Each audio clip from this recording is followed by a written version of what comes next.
I was gonna title this video the best game of 2024, but before I could even finish the video, Hades 2 came out, so now I'm already doubting my decisions. Oh my god!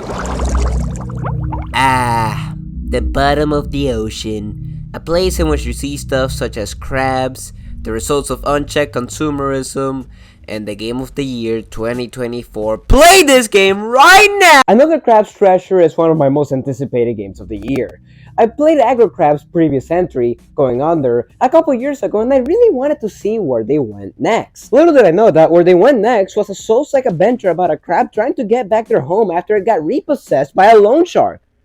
It's everything I wanted in a game! The avoidance of taxes would then lead us to discover the endless evils of the ocean, the endless grave that we have, the consequences of consumerism, materialism, capitalism, pollution. Half this shit I'm just pulling out of the Merriam-Webster. It probably doesn't even apply to the situation, but if I say so many fancy words, eventually I'm bound to be right. The story was honestly really enjoyable. Aggro Crab is really good at making fun characters and even better at just writing in general. So every time the story came up, it was just really enjoyable. But more than the really funny writing, the game is also just really fun to play. The game really just plays like a Souls game. You can't throw attacks whenever you feel like it, actions cannot be immediately cancelled into other actions, dodge rolls, charge attacks, bonfires, leveling up, a poison swamp area. It's everything I wanted in a Souls game! Krill is pretty different from the average Souls character though. There is no stamina, Krill can run very fast, jump to air attacks pretty easily, and doesn't lose the currency of the game, the microplastics, upon death. If I had to put it into words, then I would say that Krill is a more casual version of how a Dark Souls character controls,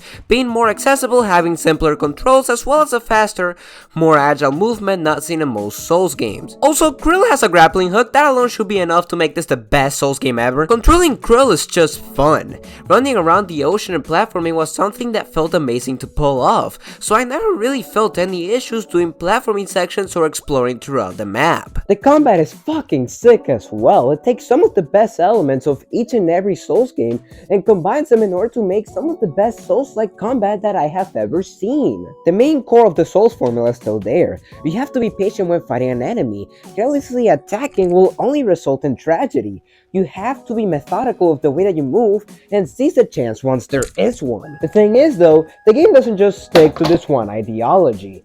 And I think that it's about time that I present to you the most important mechanic of the game.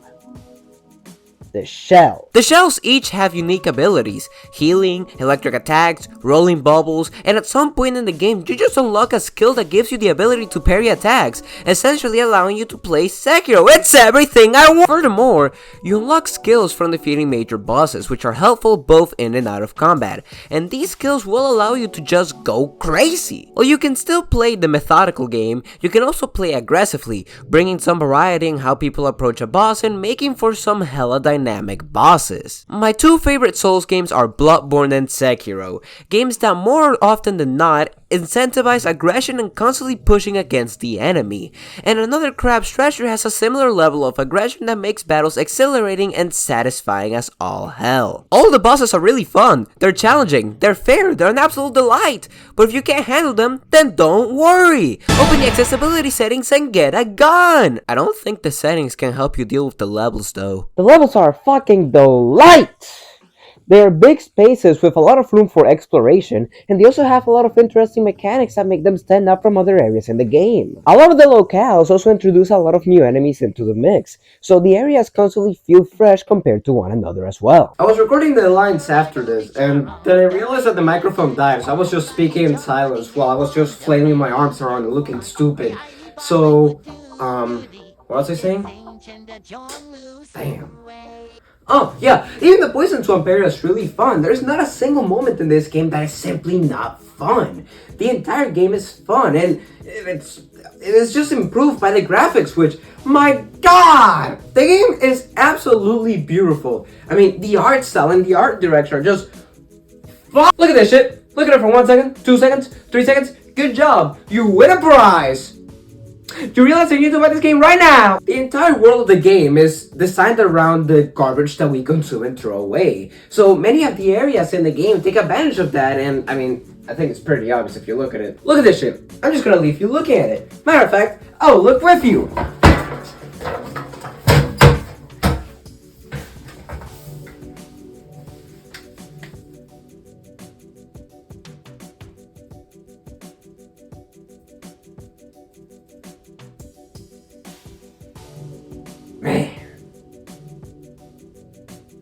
That's some good shit. The world just feels so alive, and I know that doesn't make sense, but I'm gonna keep it that way anyways. I was honestly just constantly impressed by the visuals of the game, and it may just honestly be my favorite game of the year visually. Another Crab's Treasure is just a banger, no matter how you look at it. It combines so many elements of so many different Souls-likes, and it manages to make one of the best Souls-like experiences in recent memory.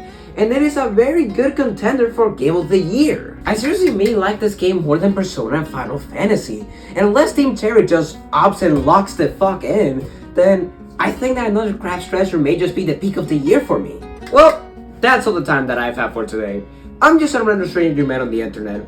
But hey, just call me Pseudo.